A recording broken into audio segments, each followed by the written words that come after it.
See if you recognize this.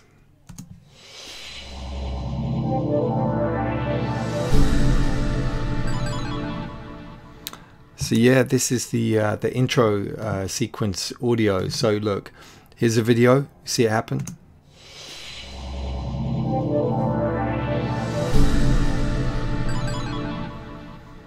Yeah, quite a few people have been asking me, how on earth did you do that? Now, it was actually really easy. I just went through a whole bunch of Apple loops. All right, now you can see here that they're all over the place. You know, it's basically a little collage of audio plus the Cloud Chords instrument. If you use Logic, you really want to head towards this.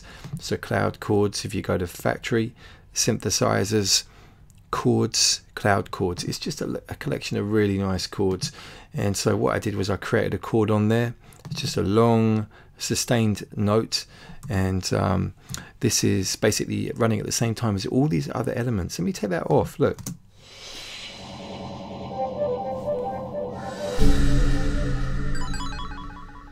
And what I was trying to do is sort of like tell a sonic story to match with the events that are going on in the video, and also to give it a bit of a kind of dark musical kind of vibe. That's where the Cloud Chords are coming from. So all of these elements you can see, you know, these are laid out. And let me just bring this down. Some fades at the beginning of these audio regions. You know, I mean, if you don't know how to do that, you can just come over here on the inspector. You know, so when you select it, you can see the fade in. Of course, there's also, if you push escape, you've got here the fade tool, so you can pick these up and increase the fade. So it's just allowing these all to kind of slot in nicely, and each one's doing its own job. You know, I wanted to have a real selection of frequencies when the video was playing, you know, to have some kind of low frequency energy, some highs, some glistening kind of textures. So, you know, I went through the Apple Loops library. This is one of the big things that I love about Apple's Logic Pro. The library is so versatile, and there's tons of stuff. Apologies again for the planes, they're taking off over this way again. So Apple Loops for Soundtrack Pro, these are loads of really good movie quality sound effects. So look, sci-fi quality, not quality, you know what I mean, so sci-fi section category. Yeah, some of these are really loud, some of them are surround, some drones, you know. All of these make really good beds, sound beds for doing these kind of things. So literally I just went through and I auditioned them here, brought them through into the arrange window, and it was just, you know, what's going to work, what does work, what doesn't. You can see here a couple of elements that I didn't use, so the hits metallic. I was even doing things like triggering bass drums and all kinds of ideas on the way.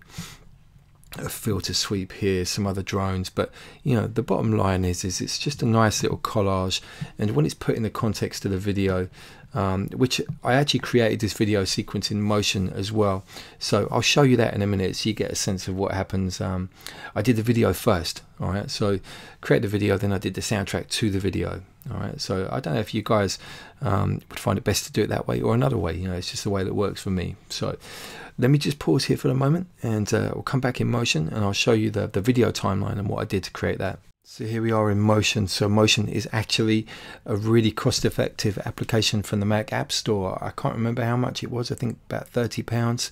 And you can see here that it's got a timeline. So if you're familiar with audio sequences, you'll understand what's going on here. So left to right, the beginning and end of the video sequence.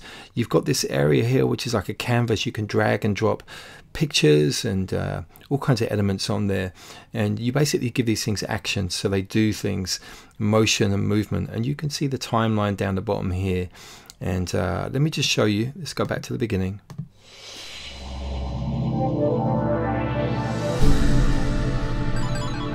So there you can see certain events happening, you know, the logo, the Music Pro Tutorials logo coming in at this point, the text over here.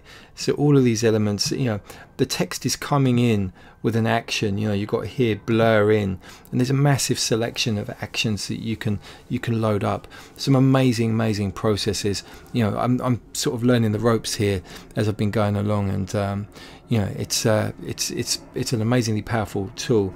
You know, look at the very beginning, this blurring. So I applied this Gaussian blur, which is animated, and you know, you've got here This is like the automation section, so you've got here the amount, so it's really blurry coming into focus.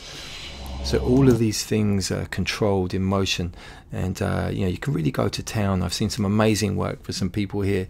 You can even use proper video and really twist it up. So it's great for really good special effects and drama in your videos, but equally it's great for intro stings like this for your videos. So if you're a content creator, you want to make your intro videos look a bit more interesting, this is a great tool. Like I said, really cost effective.